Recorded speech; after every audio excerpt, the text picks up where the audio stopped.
Ever been catfished?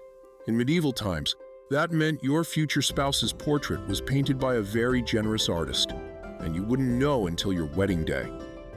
Welcome to Dating in the Middle Ages, where finding love made modern dating apps look like child's play. Hey, history lovers!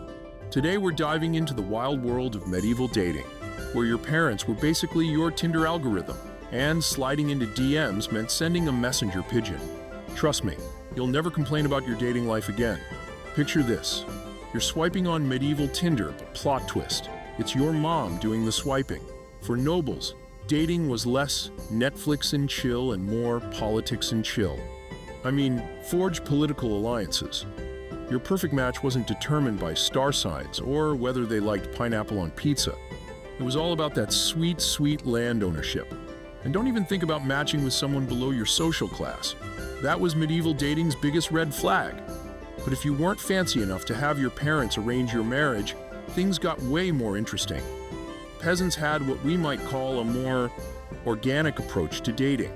And by organic, I mean they actually got to choose who they wanted to marry. Wild, right?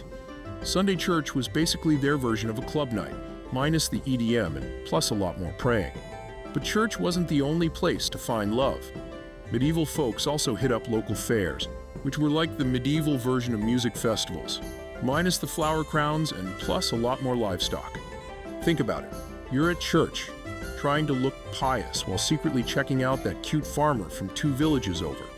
The only difference is instead of buying them a drink, you might gift them a really nice turnip. I'm not even joking. Food was a legit courting gift.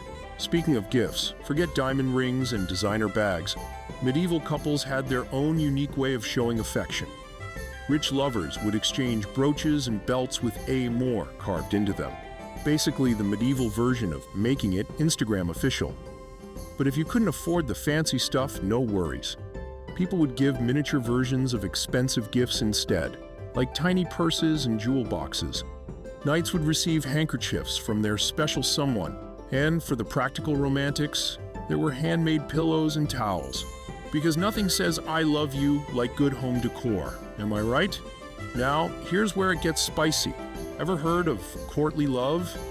It was this whole thing among nobles where knights would write poetry and pine after usually married noble ladies. Think of it as medieval fan fiction, but make it romantic. Of course, it was mostly fantasy. Nobody was actually expecting Sir Lancelot to run off with the queen, usually. And speaking of rules, the Catholic Church was basically the medieval dating app moderator. But plot twist, they had this wild rule where you could literally just declare "I do" to each other anywhere, and boom, married. Tavern, valid. Middle of the road, go for it. Under a tree, why not? Just make sure you both consent and aren't already married to someone else. Minor detail. So next time you're complaining about modern dating, remember, at least you don't have to impress someone with your turnip giving game or worry about your parents swiping right for you when you're 12. If you enjoyed this historically dose of medieval drama, don't forget to smash that like button harder than a jousting knight. Hit subscribe to join our historical shenanigans and let me know in the comments. What's the worst dating gift you've ever received? I bet it wasn't a turnip.